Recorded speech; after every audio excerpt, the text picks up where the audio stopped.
Tidak, jawab aja. Yesus itu sesembahan atau ada sembahan yang lain, itu aja. Nggak bisa saya menjawab itu. Memang nggak ada yang berkata sembahlah aku. Tetapi Yesus juga tidak pernah berkata jangan sembah aku. Saya capek mengulang-ulangi. Saya tidak suruh kamu mengulang karena kamu sudah mengutarakan doktrin. Bila kamu mendoktrin saya tahu. Firman-Nya bersama-sama dengan Allah.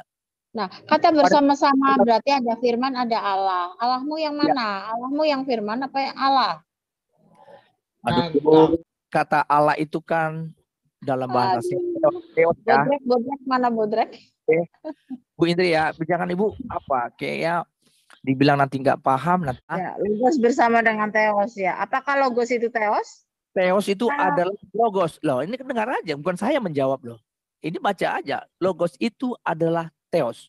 Di dalam kelembagaan itu ada 3 pribadi yang disebut Bapa, Anak, dan Roh Kudus. Ini semua ini mendengarkan saya loh. Iya, saya tahu. Ada tata Allah dan anak domba. Ada 2. Sekarang saya suruh Pak Rema milih, Tuhanmu yang mana? Tuhanmu yang duduk di tahta Allah, apa Tuhanmu yang duduk di tahta anak domba? Saya jelaskan. Gampang kan? Itu bukan Bapa. Itu bicara wajah anak domba. Dan ya, namanya Bapak asumsi. Bapak asumsi. Bukan asumsi, kita secara implisit bisa menyatakan jangan dilarutkan kepada asumsi ahli. Pak Rema kan sudah mengakui bahwa satu teos, satu kyrios. Ini tahtanya tahta teos dan tahta kyrios. Ya ampun. Ini ada 2 tahta. Tahta teos.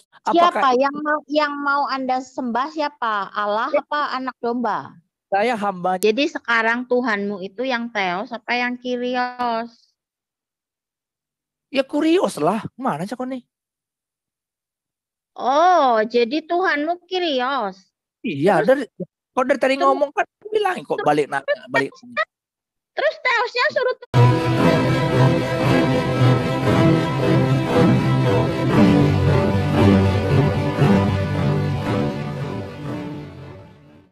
Assalamualaikum warahmatullahi wabarakatuh.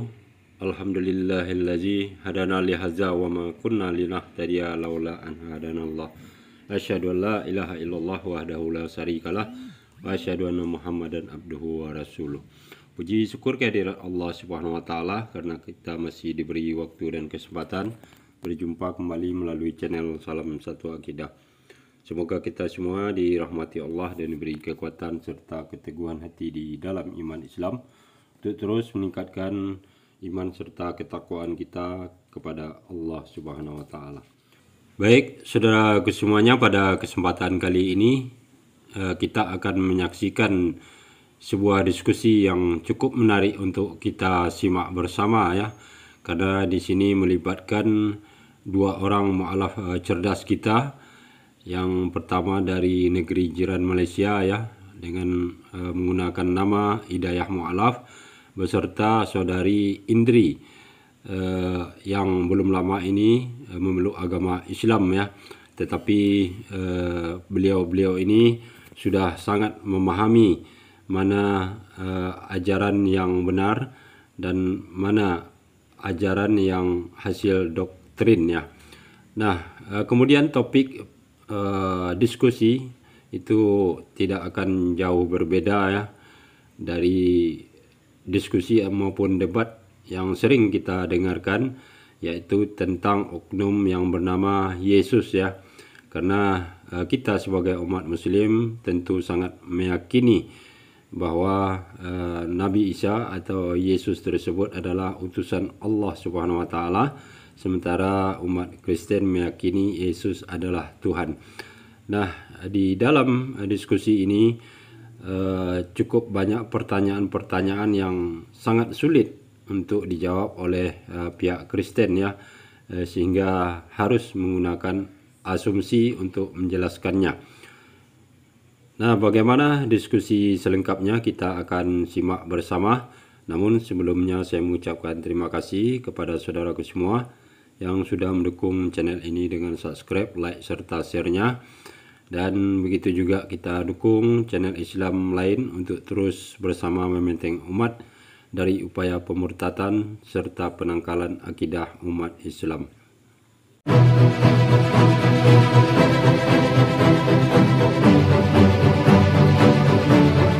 Ya, Masya silakan. Allah. Masya Allah. Terima kasih Bang Andi. Shalom, selamat malam Rematos. Rima, sorry. Saya ini aja. Sebenarnya Yesus itu sesembahan atau menyembah kepada Tuhan yang lain, itu aja. Coba kamu jelaskan dulu. Nah, konsep penyembahan dalam Kristen itu beda dengan paham agama lain. Tidak, saya tanya Yesus itu sesembahan atau menyembah Tuhan yang lain. Jawab itu aja. Nah, ini penting dulu pengertian sesembahan itu apa dalam kekristenan. Jadi jangan nanti berselema artinya. Tidak, jawab aja. Yesus itu sesembahan atau ada sembahan yang lain, itu aja. Nggak bisa saya menjawab itu kalau pengertian. Kalau kamu tidak jawab berarti kamu belum menemukan jawabannya. Saya akan jawab. Oke. Saya kesempatan jelaskan singkat. Dalam kekristenan menyembah itu Tuhan ingatkan, perkatakan dalam roh dan kebenaran. Nah, sekarang siapakah sesembahan kami? Kalau sekedar sesembahan, bukan bicara fisik ya, tapi dalam roh dan kebenaran, bicara selalu ketaatan. Makanya selalu Yohanes juga katakan, kalau kau tidak taat kepada kami dibuktikan lewat ketaatan kami kepada Tuhan Yesus itu. Jadi bukan sesembahan dalam konteks mungkin secara letak mengarah kemana-mana gitu, enggak ada. Jadi kalau bilang siapa sesembahan kalian? Ya Yesus. Lalu kata Yesus berkata, sembahlah aku. Memang nggak ada yang berkata sembahlah aku. Tetapi Yesus juga tidak pernah berkata jangan sembah aku. Karena Matius 28 ayat 18 itu, ada orang menyembah dia ketika dia mau naik ke surga. Ada beberapa menyembah dia, tapi Yesus tidak larang. Walaupun Yesus tidak meminta disembah, tapi Yesus tidak pernah melarang orang menyembah dia. Banyak yang menyembah dia pada masa si Thomas juga menyembah dia, nggak dilarang. Oke, gantian ya. Sebentar. Jadi gini, saya bertanya ini penting Pak Rima ya. Sebab memang benar Kristen ini bukan pengikut Yesus. Sebab itulah kamu menyembah Yesus. Kalau kamu mengikuti Yesus, tentu kamu menyembah Tuhan Allah. Mana itu? Matius 4:10. Sembahlah Tuhan Allahmu. Yesus memberi 2 hukum dan 1 perintah. Apa itu? Apa hukum? Hukum yang utama dan terutama kepada Bani Israel, mengenal Tuhan itu esa. Apa lagi perintah? Hidup yang kekal itu ketika kamu mengenal Tuhan itu satu-satunya. Sebab itulah Yesus berkata, sembahlah Tuhan Allahmu. Tadi dari awal ikuti nggak diskusi kami? Jangan potong dulu. Bagi saya peluang sebentar. Saya capek mengulang-ulangi. Saya tidak suruh kamu mengulang karena kamu sudah mengutarakan doktrin. Bila kamu doktrin saya jadi kasih. bentar, biar nanti jangan apa-apa. Al-Hidayah, pertanyaan Bapak tadi sudah dipertanyakan sebelum-sebelumnya. Jadi saya bolak-balik kan nggak enak menjawab, capek. Nanti gini, mungkin kita bikin time-nya kapan Pak Jion nanti bisa bikin waktu-waktu saya dengan Pak Al-Hidayah diskusi tentang bisa. Siap, Nanti saya jadwalkan. Nanti saya hubungin Anda. Jadwalkan nanti Jion. Oke, tapi sedikit Pak, boleh nggak saya nanya? Oh, setengah jam Pak Jion masih panjang ini. Apakah Yesus datang dalam kemuliaan Tuhan? Apa Silakan arti jawab. kemuliaan? Menurut Pak Jion apa arti kemuliaan? Karena setiap yang datang dalam kemuliaan Tuhan yang pasti dia bukan Tuhan. Yesus datang dalam kemuliaan Tuhan, yang berarti Yesus bukan Tuhan. Maksud saya gini, apa arti kemuliaan? Nanti itu makanya nggak apa. Saya diskusi sama saya begitu. Jadi nggak boleh. Nanti pemahaman kita beda. Saya beri arti kemuliaan. Kemuliaan itu dari akar kata mulia. Yesus itu memang mulia karena dia utusan yang dimuliakan oleh sang pengutus. Itu aja sih. Ini ya. Misalnya saya diutus presiden, berarti saya ini kan mulia karena apa? Karena presiden yang mengutus. Kira-kira gitu ya kan? Ya, oke lanjut. Jadi ibaratnya otoritas lah tuh, sama seperti otoritas kita. Karena kalau saya diutus presiden berarti saya mewakili presiden berbicara. Kira-kira gitu ya. Nah kalau Yesus diutus oleh siapa? Nah kalau kita lihat kan berbeda dia dengan kalau di Alkitab ya. Nabi-nabi perjanjian lama dia beda dengan Yesus. Bedaannya ya sumbernya itu loh. Kalau Yesus itu dari surga turun ke bumi. Nah, kalau nabi-nabi yang lain kan ya memang dari bumi ke bumi, kayak gitu.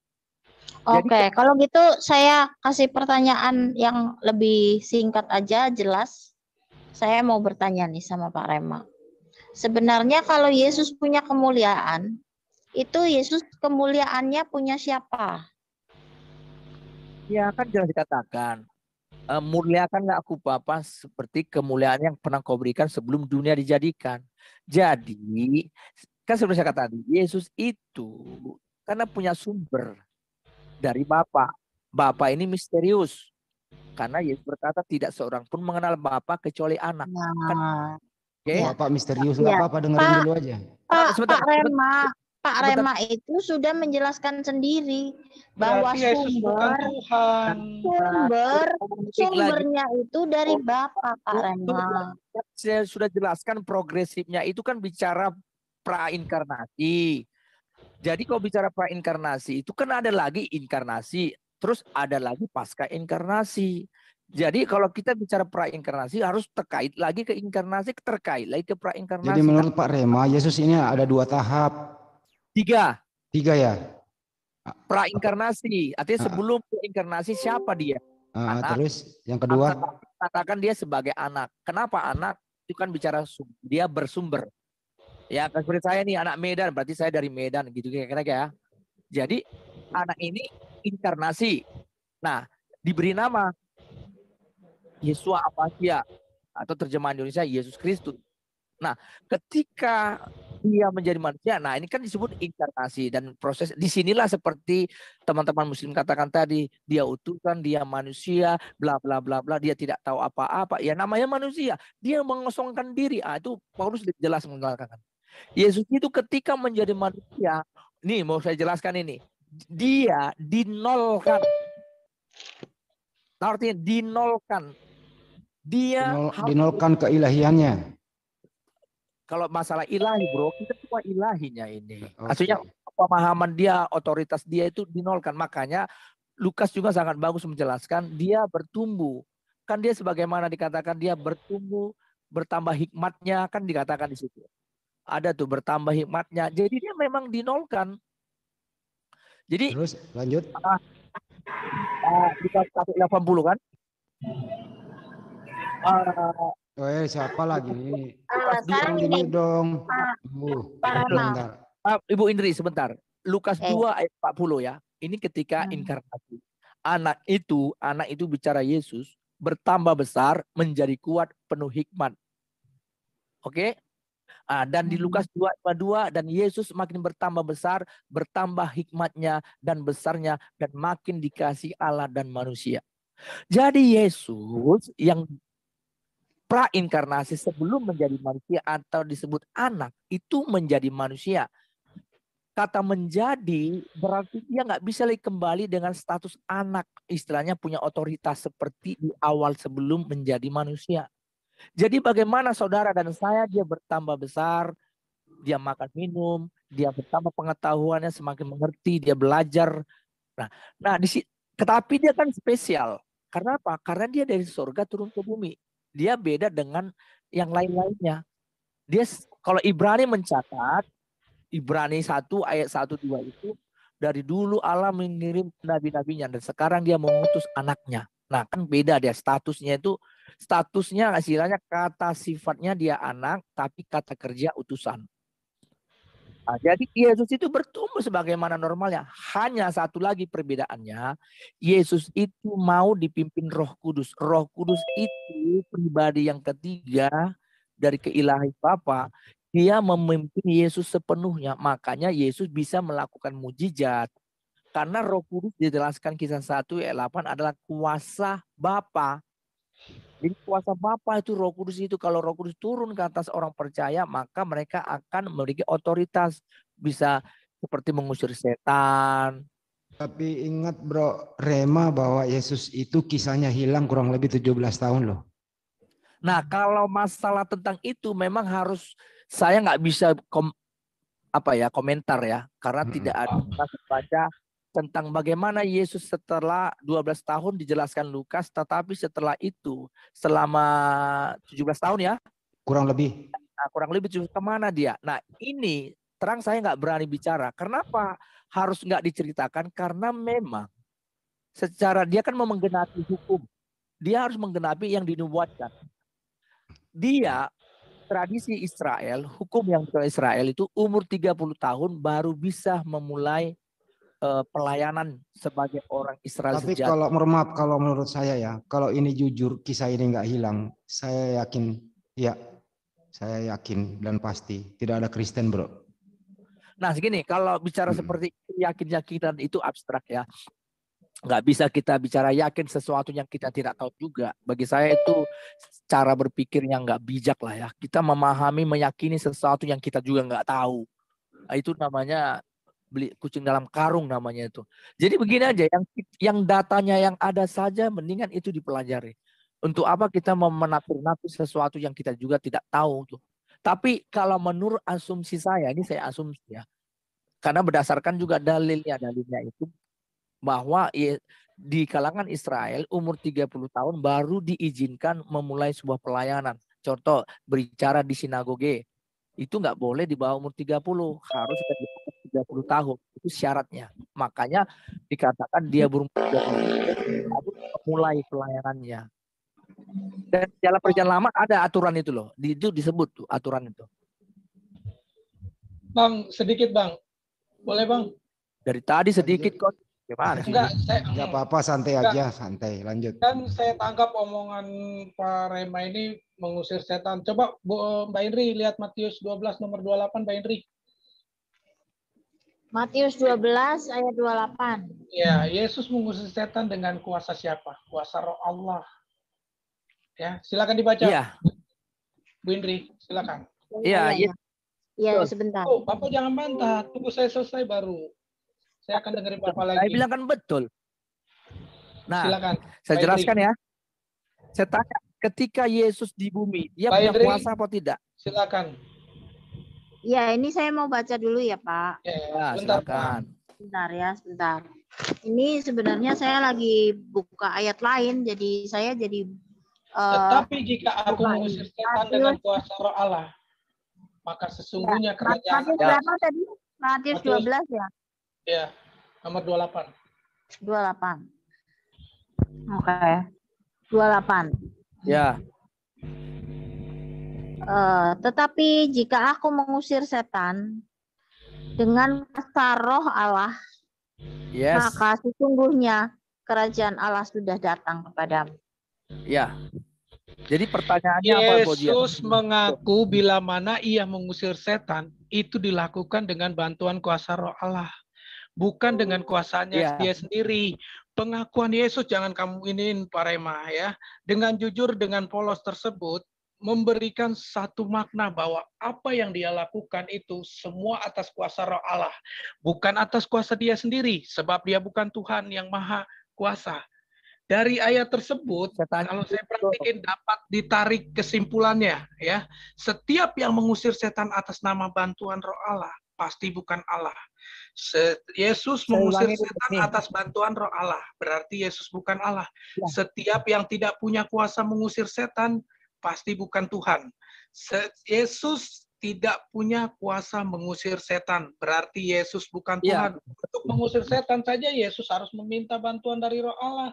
Ini menunjukkan bahwa Yesus bukan Tuhan, sebab terhadap setan saja dia tidak sanggup mengusirnya jika dia dibantu. Kalau tidak dibantu dengan Roh Allah. Silakan. Saya takut ini, kan saya nanti saya muter lagi, saya harus jadi balik. Saya bilang kan dari awal, mengenal Yesus itu progresif. Tahu enggak progresif? Kau dengar enggak Zion nih? Progresif. Tahu paham, ada 3 tahap. Ada 3 tahap. Inilah yang saya bilang tertulis seperti yang dia ini ketika kami dalam surat Al-An'am mempersekutukan Tuhan. Sudah tahu saya nih. Ini ketika dia inkarnasi menjadi manusia, makanya juga dikatakan aku tidak bisa berbuat apa-apa dan aku juga tidak tahu kedatanganku yang kedua karena dia kan jadi manusia. Jadi Pak Logos, biar nggak muter saya jelasin ya. Yesus menurut Pak Logos itu selama ada di dunia ini dia itu hanya utusan. Jadi manusia. Jadi kalau berbicara tentang di dunia ini Yesus itu nggak ada ketuhanannya. Ini kan apa namanya ya? Alirannya Sabdono ya, Pak Logos ya? Ya. Beraktu Sabdono, jadi gitu. Nanti setelah naik, baru Jadi ada dua yang ada tiga pra di dunia kembali. Jadi ada tiga di sini. Yang mana yang mau diceritakan dulu nih? Nah, kan saya bilang tadi. Ya gitu kira-kira ya supaya nggak timpang. Ini kan harus tiga tahap untuk tiga tahap. Yesus Raptu itu. Sabdono itu. Harus kita mengenal dia secara tiga tahap. Pertama, inkarnasi, artinya sebelum dia menjadi manusia, Yohanes 1 ayat 1 kan dikatakan pada mulanya adalah firman, firman itu bersama-sama dengan Allah. Nah, bersama-sama dengan Allah. Berarti itu kan sebelum menjadi manusia dia sudah ada kan begitu. Iya, berarti firmannya bersama-sama dengan Allah. Jadi Allahmu mana? Allahmu itu yang Allah atau Allahmu firman? Firmannya bersama-sama dengan Allah. Nah, kata bersama-sama berarti ada firman, ada Allah. Allahmu yang mana? Allahmu yang firman apa yang Allah? Aduh, ini karena jadi bikin apa aja, bikin. Tolong jangan itu kata-katanya kan bersama-sama. Kalau Pak Rema bersama-sama dengan Indriati. Nah, berarti yang dianggap Pak Rema itu Pak Rema, Pak Indriatinya juga dianggap Pak Rema juga. Bu Indri, pertama saya jelaskan dulu ini ya. Kita tetap kata Allah itu kan dalam bahasa teos ya. Bodrek mana bodrek? Bu Indri ya, jangan Ibu apa kayaknya dibilang nanti nggak paham, nanti nggak enak ya. Padahal mungkin saya yang kurang jelas menjelaskannya mungkin ya. Saya kembalikan ya. Pada mulanya adalah logos. Logos itu bersama-sama dengan teos. Ya, logos bersama dengan teos ya. Apakah logos itu teos? Teos itu adalah logos. Loh, ini dengar aja, bukan saya menjawab loh. Ini baca aja. Logos itu adalah teos. Ia pada mulanya bersama-sama dengan teos. Teos itu kan bukan nama. Oke. Kalau bahasa aslinya arke en hologos kai hologos en proston teos kai teos en hologos. Ya, mantap Pak Andi membacanya bagus. Jadi gini, kalimat teos juga kalau di dalam bahasa Yunani itu juga disebut dewa. Nanti cek. Yang namanya dewa di dalam perjanjian baru itu disebut juga teos. Oke? Jadi Dewi teos. Berarti pagan dong bawa ke dewa. Enggak, begini Mas. Jadi logos apa dong? Bro, gini, kalau kita masuk kepada zaman pada masa itu, teos itu melambangkan sesuatu yang disembah.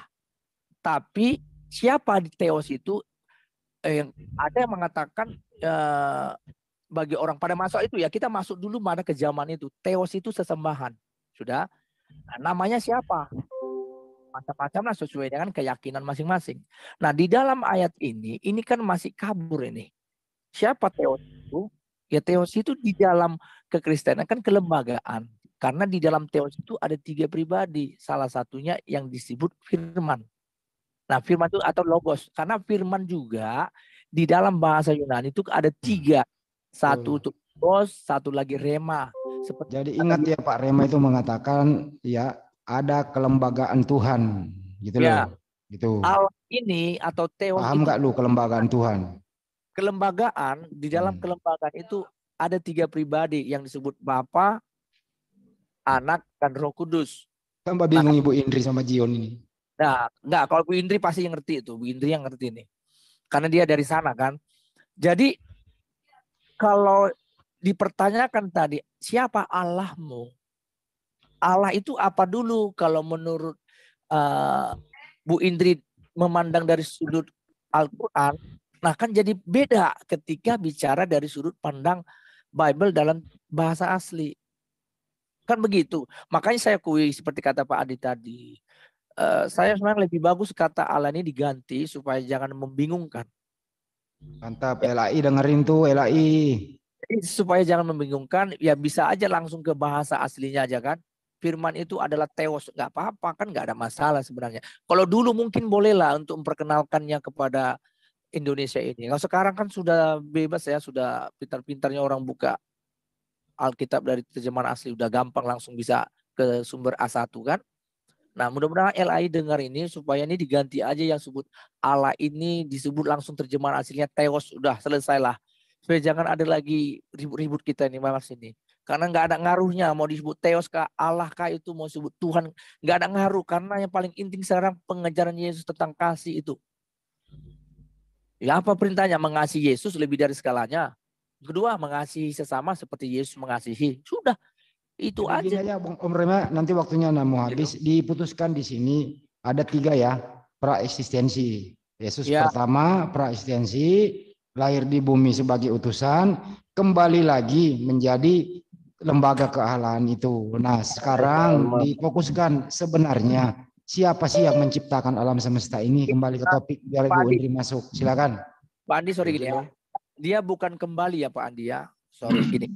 Ketika dia prainkarnasi, dia mempunyai otoritas, tapi dalam otoritasnya ini dia tidak bisa melakukan apapun tanpa ada instruksi dari Bapa. Kira-kira gitu ya. Ya. Misalkan dia contoh nih, dia di sorga, tapi dia nggak punya kuasa untuk melakukan sesuatu di sana kalau Bapak tidak kasih instruksi, kayak gitu. Ya. Nah, tapi ketika setelah dia menyelesaikan tugas yang diperintahkan Bapa, dia naik ke surga atau pasca inkarnasi, dia memiliki otoritas, tapi dia sendiri bisa langsung melakukan tanpa instruksi lagi dari Bapa karena sudah diserahkan semua. Ya, jadi sekarang ini ya, Bisa, Bapak itu pemikir, Yesus itu pelaksana, Roh Kudus itu adalah powernya ya. Ah, begitu. Begitu, paham dong saya itu. Gimana Bu Indri? Oke, sekarang ini saya mau bicara tentang tadi tiga masa yang Pak Rema bicarakan. Praeksistensi itu Yesus itu belum jadi manusia, dia adalah firman. Di dalam Kejadian 1 ayat 26 itu praeksistensi. Kalau dalam Beres 1 ayat 2 bahwa roh Allah yang lain, maka yang ada di dalam Beresit 1 ayat 26 itu adalah roh Allah yang melayang-layang dan satunya firman. Berubah ya, itu praeksistensi. Kemudian waktu waktu firman ini berinkarnasi, ini dia menjadi manusia Yesus Kristus.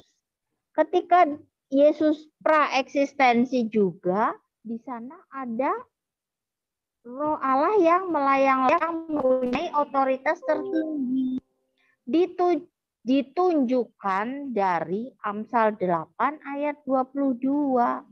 Ketika Allah itu, roh Allah yang melayang-layang menggaris kaki langit, aku ada di sana, ya. Ketika membentuk gunung-gunung, lembah-lembah, aku ada di sana juga.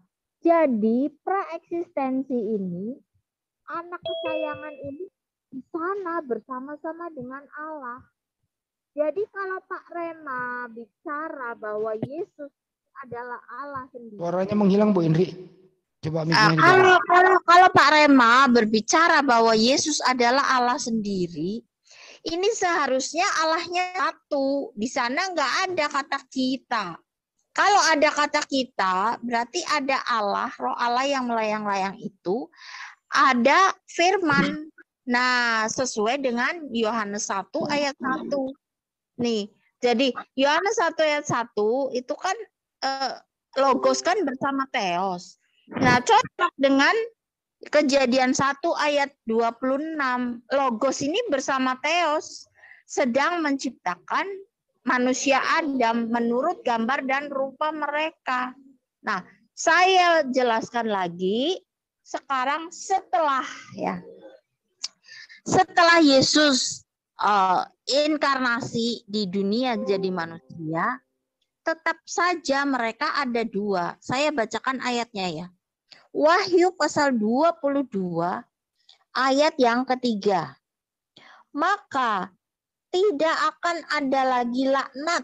Ya, ini berbicara tentang di surga nanti, udah terakhir kali ini. Tahta Allah dan tahta Anak Domba akan ada di dalamnya, dan hamba-hambanya akan beribadah kepadanya.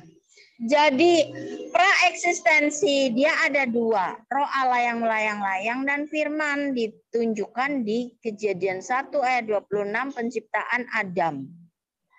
Baiklah, marilah kita menciptakan manusia menurut gambar dan rupa kita. Lalu di dunia ini pun selalu ya, ketika Yesus inkarnasi ke bumi, dia selalu gandeng dengan Bapaknya. Dia juga berdoa kepada Bapaknya. Ini ditunjukkan bahwa mereka pribadi yang sangat akrab. Mereka ada dua. Satunya Allah, satunya ini dia adalah Tuhan. Gitu. Nah, ketika setelah segala sesuatu sudah terjadi, kembali lagi ke surga, ini pun ada dua tahta. Tahta Allah dan tahta anak domba. Seandainya Pak Rema, seandainya si anak domba ini dia Allah sendiri, pasti di sini pasti ayatnya hanya tahta Allah saja. Atau tahta anak domba yang sudah menjadi Allah. Tetapi Pak Rema silahkan baca Wahyu 22 ayat 3. Ada tahta Allah, ada tahta anak domba. Jadi kalau ada tahta Allah, ada tahta anak domba, Tuhanmu yang mana? Yang di tahta Allah duduk, apa yang di tahta anak domba duduk? Sekarang pilih Tuhanmu, coret satu yang tidak perlu. Silakan. Coba tunjukkan dulu tahta Allah yang mana. Tunjukkan dulu bagaimana ini berbicara nanti di surga. Ada tahta Allah dan tahta anak domba. Sekarang pilih yang duduk mana Allahmu. Memilih di mana tadi yang kau tahta Allah, tahta anak domba tadi itu di mana? Wahyu 22 ayat 33. Orang mau nengok dulu masa? Wahyu 22 ayat 3. Oke, saya baca ya. Maka tidak akan lagi ada laknat tahta Allah. Nah, saya akan jelaskan kembali. Ini Allah ini kan juga Theos. Nah, biasa ini kan merujuk Bapa. Kalau ada Allah, terus ada anak domba, berarti kalimat Allah itu bicara Bapa kan?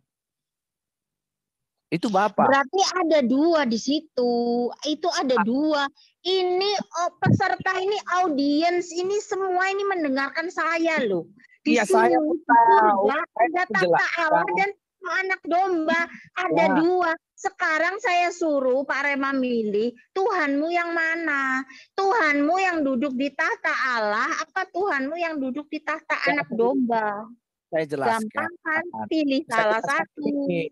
Kalau ada kalimat seperti ini, kan Allah ini sebenarnya enggak, supaya jangan bingung, ini jangan dibuat Allah supaya seperti kalian itu cepat paham. Saya tidak pernah bingung, Pak. Saya tidak pernah bingung. Saya dengar tadi ngomong nih, Allah ini kalau bahasa kan tahta Theos ya. Theos. Kalau ada seperti ini, Theos, Yesus itu juga Theos. Hanya kalau Bapa ini kan misterius, artinya dia nggak punya nama. Oke, sekarang saya tampilkan aja bahasa Yunaninya saja. Ya, tunggu ya. Saya screenshot dulu. Ini nggak ada fasilitas buat share screen soalnya. Saya harus saya pun sudah bahasa Ibrani ini, bahasa Yunani, maaf, maksudnya Yunani. Ini cara Theos kan, Allah ini Theos. Jadi ya, Theos. Ya tunggu sementara waktu ya.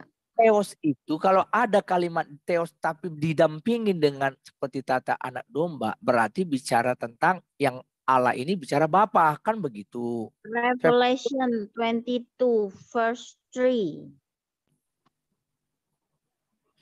Jadi kalau di sini jelas tahta Allah bicara tahta Bapa dan tahta anak domba akan ada di dalamnya.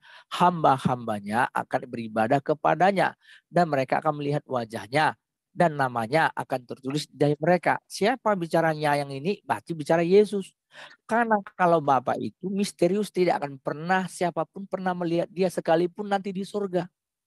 Tidak akan pernah ada bisa melihat dia karena ya sekarang saya ini akan aja tampilkan aja bahasa Yunani ya dan bahasa Inggris ya. Saya akan membaca di dalam bahasa Inggris ya. Revelation berapa bahasa Yunani? 22, Wahyu 22 ayat 3. Apa? Wahyu 22 ayat 3. Ya, jadi ini akan saya lingkari ya. Akan saya lingkari ini the throne of God. The throne of God. Here is the throne of God. And the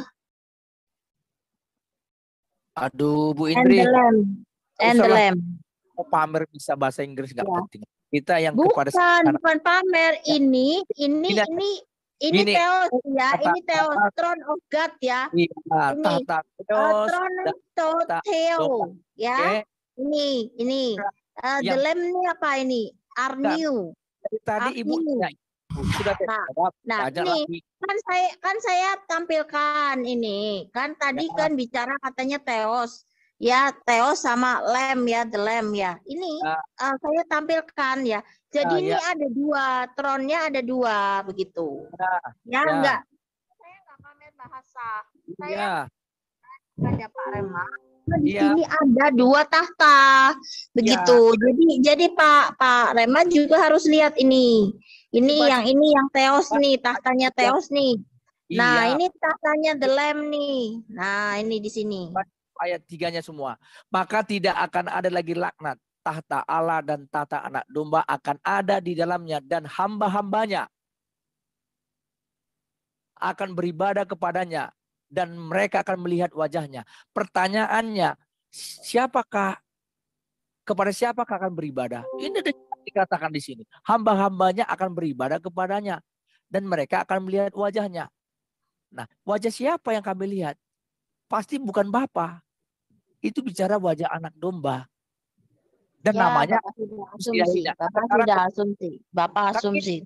Bukan asumsi, kita secara implisit bisa menyatakan Jangan dilarikan kepada asumsi Andi. Ini sudah dilihat semuanya bahwa tahta ini ada tahtanya God dan tahtanya the Lamb. The Lamb and throne of God, the throne of the Lamb. Nah, yang bahasa Indonesia aja bersimpel. Terus saya tanya, ini wajah siapa yang dilihat? Bapak jangan lari ke situ. Ini saya bicara tentang tahta. Wajahnya otomatis, wajahnya Allah ini kan nggak bisa dilihat. Ya hanya cahaya sinar terang. Kalau kau melihatnya, kau pasti akan mati. Makanya di sini ada tahtanya anak domba, begitu. Iya, kan tahta anak domba akan ada di dalamnya dan hamba-hambanya. Nya ini siapa? Hamba-hambanya. Ini kan ini dua tokoh. Jadi Anda punya dua tokoh, jangan dilupakan. Ini dua tokoh penting. Yang satu Allah, yang satu Tuhan, yang satu Theos, yang satu Kyrios. Tadi Pak Rema kan sudah mengakui bahwa satu Theos, satu Kyrios. Ini tahtanya tahta Theos dan tahta Kyrios. Ya ampun. Ini ada dua tahta Theos dan anak domba.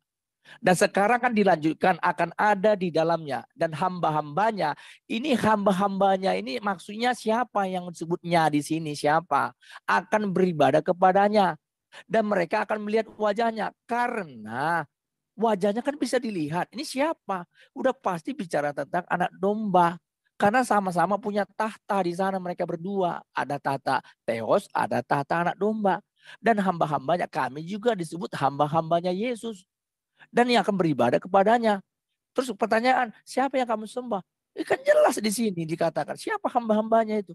Siapa yang mau Anda sembah siapa? Allah apa anak domba? Saya hambanya Yesus. Dah, kamu sudah terjawab di sini. Siapa itu? Kamu hamba Yesus atau hamba Allah? Orang Yesus saja dia hamba Allah? Allah itu jangan salah dipahami ya, sekali lagi. Kalau bicara Allah harus jelas. Kalau bicara Allah, Yesus pun bisa disebut sebagai Allah karena artinya Theos. Nah, sekarang enggak pernah Yesus disebut Theos. Kapan Yesus disebut Theos? Enggak Yohanes 1. pernah. Wajah Yohanes 1. Yesus itu Kyrios. Loh, Yohanes 1 ayat 1. Kamu tuh nggak usah ngawur ya. Kita punya Yohanes 1 ayat 1 itu firman, belum jadi Yesus. Kalau firman itu jangan diartikan jadi Yesus. Hanya firman, belum jadi Yesus. Eksistensinya itu pra-eksistensi. Ya, jangan disubstitusi ke sana. Kamu yang memahaminya asal sembarangan. Ini jelas dalilnya ada. Pada mulanya adalah firman. Firman itu bersama dengan Allah. Dan firman itu adalah Allah. Jadi kalimat Allah di sini sebenarnya kalau berdampingan seperti kata firman. Firman itu bersama-sama dengan Allah. Berarti kalimat Allah Theos di sini yang dimaksud pasti Bapa. Dan ketika bicara tentang firman itu adalah Theos. Nah, ini bukan lagi bicara Bapa. Kamu harus pahami dong bicara tekstual. Ini pada mulanya pada mulanya bersama-sama dengan Allah. Maka kata Allah atau Theos itu bukan bicara Yesus, bicara Bapa. Kamu harus pahami dong teks bahasa. Jadi nggak asal suka-suka aja mau ngomong-ngomong gitu. Jadi kalau bicara begitu, terjelas itu. Pada mulanya adalah firman. Firman itu bersama-sama dengan Allah. Berarti kata bersama. Yang suka-suka adalah Pak Rema. Sukanya Pak Rema, sukanya mau mengatakan bahwa Yesus adalah Theos itu. Jadi Pak Rema ini memang mengatakan bahwa Kyrios itu adalah Theos. Makanya Pak Rema ini ingin mengatakan bahwa Logos adalah Theos ya. Ya kalau Logos adalah Theos, Logos itu belum berubah menjadi Yesus. Dewa disebut Theos. Tengok teks originalnya. Coba cek bahasa dewa dalam bahasa Yunani di dalam bahasa Alkitab. Klik dewa, lihat artinya apa. Sekarang jangan mengalihkan pandangan. Jangan mengalihkan pandangan. Firman-firman ini jelas. Biar kamu ngerti arti Theos. Theos itu bisa juga pada dewa. Baca itu Kisah 7 ayat 43. Tidak pernah saya baca ini. Tidak pernah malahan kamu mengusung ke Mamolok dan bintang dewa Refan. Dewa di sini Theos. Sama dengan istilah Allah di dalam 1 Yohanes 1 ayat 1. Jadi itu bahasa aslinya semua terjemahannya memang saya akui sekali lagi membuat jadi kabur bahasa itu. Jadi kalau bicara Theos itu jangan terus tafsirkan Allahmu. Dewa juga disebut juga sebenarnya Theos pada bahasa Yunani. Karena kata dewi pun disebut sini Theos ini. Nah kamu harus pahami itu. Makanya teks original itu penting. Jadi nggak asal sembarangan kita bicara. Oke, jadi sekarang Tuhanmu itu yang Theos apa yang Kyrios? Ya Kyrios lah. Mana sih kau nih? Oh, jadi Tuhanmu Kyrios. Iya, kau dari tadi ngomong kan bilang kok balik. Terus Theosnya suruh turun tahta gitu. Kyriosnya naik tahta jadi Tuhan. Astaga. Emang apa? Kyrios itu posisinya di bawahnya Theos. Pengertianmu apa? Ya, saya kasih lagi firmannya. Kalau kurang percaya ya, ini aturan pernikahan ya, aturan pernikahan ya di mana ini?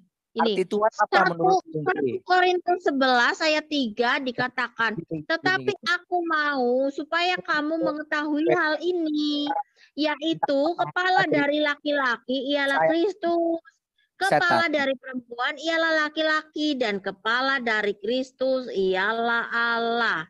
Jadi kalau kepala dari Kyrios adalah Theos, jangan dibikin ini si Kyrios ini jadi Theos, begitu. Kalau saya tanya Tuhanmu siapa? Tentu Kyrios. Nah sekarang kalau Kyrios saja posisinya di bawah Theos. Theos ini kepala dari Kyrios, dari Kristus. Itu gimana itu? Udah kan? Jangan buletisasi. Enggak, kamu yang improvisasi dari tadi ngambang-ngambang ceritamu kemana aja. Saya tanya arti Tuhan itu menurutmu ya apa? Tuhan itu dia harus disembah sebagai satu. Bukan bicara harus, tanya Tuhan itu apa artinya? Tuhan itu sembahan. Aduh, Pak Andi nggak usah dulu apa campur-campur, berngerti dulu dia nih. Iya, ini kan biar Lah, jelas sudah gitu tahu loh, Tuhan semuanya. sembahan. Nggak ada rahasia. Saya tanya, apa arti Tuhan menurut Bu Indri? Apa arti Tuhan? Ya Tuhan itu yang disembah. Nah, kalau Anda mengatakan disembah, ya udah saya menyembah Yesus. Terus mau apa? Gak masalah. Ya makanya kan kalau begitu berarti Arema menyembah Yesus. Ya silakan saja, nggak apa-apa.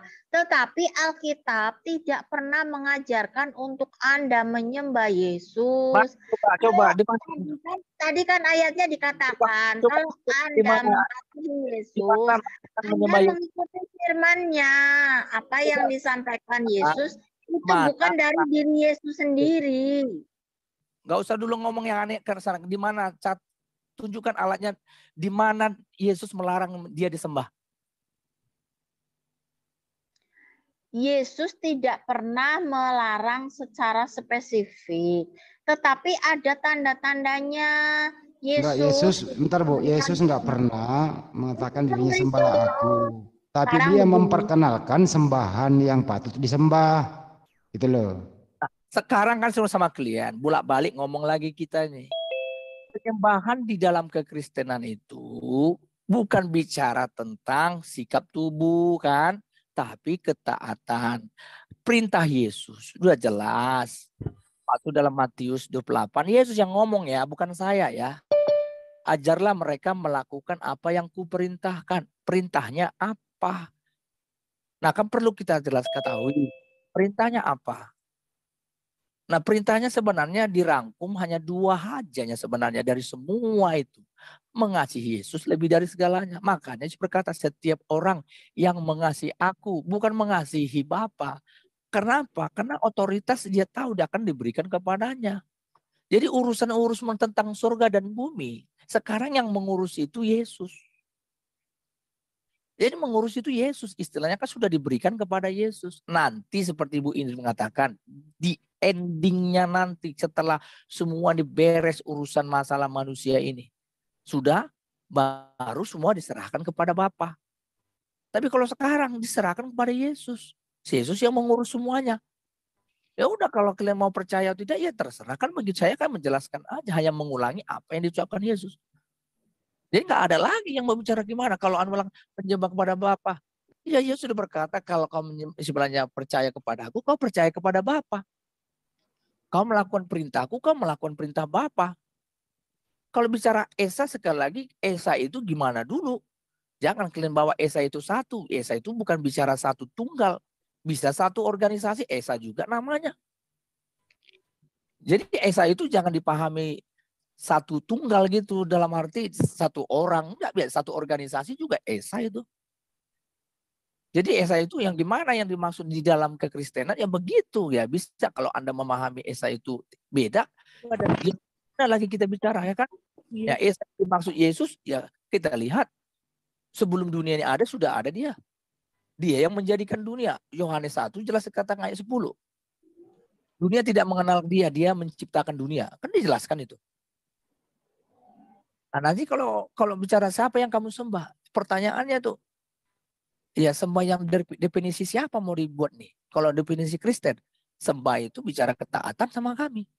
Proskuneo memberikan nilai yang tinggi. Ada beberapa arti sembah. Ada proskuneo, ada latreuo. Nah sekarang kata menyembah yang dimaksud kepada Yesus ya proskuneo. Memberikan nilai yang tertinggi. Kepada siapa? Yesus. Kalau kita memberi nilai berarti bicara ketaatan. Taat itu ajanya sebenarnya. Yohanes 3 ayat 36 itu jelas itu. Saya bukakan sebentar ya, Yohanes 3 ayat 36. Apa kata Yohanes di sana? Barang siapa percaya kepada anak, ia beroleh hidup yang kekal. Tetapi barang siapa tidak taat kepada anak, ia tidak akan melihat hidup, melainkan murka Allah tetap ada di atasnya. Nah, kalau sudah ada bicara Allah di sini, Theos berarti mengacu kepada Bapa. Itu aja. Oke lah, sudah lewat time saya. Oke Pak Andi ya. Assalamualaikum, moderator. Mohon waktu sedikit. Sebentar Bunda, soalnya biar Pak Rema mau mundur dulu. Saya beri waktu nanti. Ya Pak Rema silakan. Justru untuk Pak Rema, justru untuk Abang Darema. Ya. 1 menit silakan Bunda. Dari tadi ya udah 3 jam dia soalnya. Oh begitu. Ya. Baik, Abang Darema, selamat malam Abang Da dan selamat siang teman-teman semua waktu Amerika. Begini, Ya, eh, sama kebet- sekali. ya kebetulan Bunda mendengarkan. Jadi mohon maaf kalau Bunda harus menyampaikan bahwa Bunda mengusung postulat Triple J, jaga jarak dan jauhi kitab Yohanes. Jadi pijakan yang jenengan sampaikan tadi mohon maaf tidak dapat Bunda terima sebagai dalil. Monggo dicarikan dulu dalil yang lain dulu, Ya, Abangda. Bunda, maaf juga. Ini bukan bicara mau percaya atau tidak, tapi saya nyampaikan apa yang ada. Tidak ada pernah Iya. dipaksa siapapun untuk Baik, mempercayai. kalau maksud Abangda menyampaikan apa yang ada, Sorry berarti Bunda, Bunda kalau percaya kita semua ini hanya mempercayai sejarah yang pernah ada. Karena kalau bukti-bukti secara nyata real memang itu memang tak mungkin bisa dibuktikan. Ya sama seperti Babel sekarang, Alkitab Injil aslinya adakah? Yang asli ditulis para rasul adakah? Sama seperti Quran, adakah Quran yang ditulis langsung oleh para yang diberikan kepada Muhammad? Ada. Sekarang ini ada gak barangnya? Nah kalau itu sudah nggak ada lagi semua. Terus mau ngomong apa kita nih? Udahlah kita ini mending ngomong tentang apa ini aja. Ngomongin tentang si Jokowi kan kira-kira gitu. Yang real bisa kita lihat. Misalkan. Iya, Abangda Rema. Gini loh. Saya izin live. Sebetulnya kan begini Pamanda, karena kan saya bedanya tuh. Bunda remanya udah dari tadi soalnya. Next aja Bunda, saya nanti jadwalkan. Ya. Okay. Dari tadi kasihan dia dari 3 jam. Iya, baik. Untuk diskusi tadi untuk Bu Indri, Jion juga kalau ada mungkin agak pedas-pedas ngomongnya nih ya. Ya, Pak Rema, terima kasih banyak ya buat waktunya. Jangan bosan-bosan, nanti kita diskusi lagi dengan tema yang lain. Oke. Nah, demikian saudara kesemuanya, kita sudah dengarkan tadi bagaimana jalannya diskusi antara dua orang mu'alaf cerdas kita dengan Rema ya dari pihak Kristen. Nah, mengenai topik yang dibahas, siapa Yesus yang sebenarnya, dan ternyata berdasarkan Bible itu sendiri memang Yesus adalah utusan ya, bukan Tuhan. Nah, yang menarik tadi pernyataan dari Rema yang patut kita renungkan ya, yaitu dia mengatakan bahwa Yesus sendiri tidak pernah mengaku dirinya Tuhan, itu berdasarkan Bible ya. Dan dia juga mengatakan bahwa Yesus tidak pernah minta untuk disembah. Nah, kalau memang seperti itu, apa bedanya Yesus ini dengan tonggak kayu, batu, dan tanaman ya? Karena semuanya itu juga tidak pernah mengaku dirinya sebagai Tuhan dan tidak pernah juga minta disembah. Jadi ini adalah suatu logika yang tidak dapat kita terima dengan akal pikiran kita ya. Bagaimana makhluk, apalagi Yesus adalah makhluk Allah ya, kalimatullah, mustahil dia akan menjadi Tuhan karena dia adalah makhluk ciptaan ya, yang diutus untuk kaumnya yaitu Bani Israel. Nah, demikianlah saudaraku semuanya, mudah-mudahan video ini ada hikmah serta pembelajaran bagi kita semuanya, dan terima kasih atas perhatiannya. Assalamualaikum warahmatullahi wabarakatuh.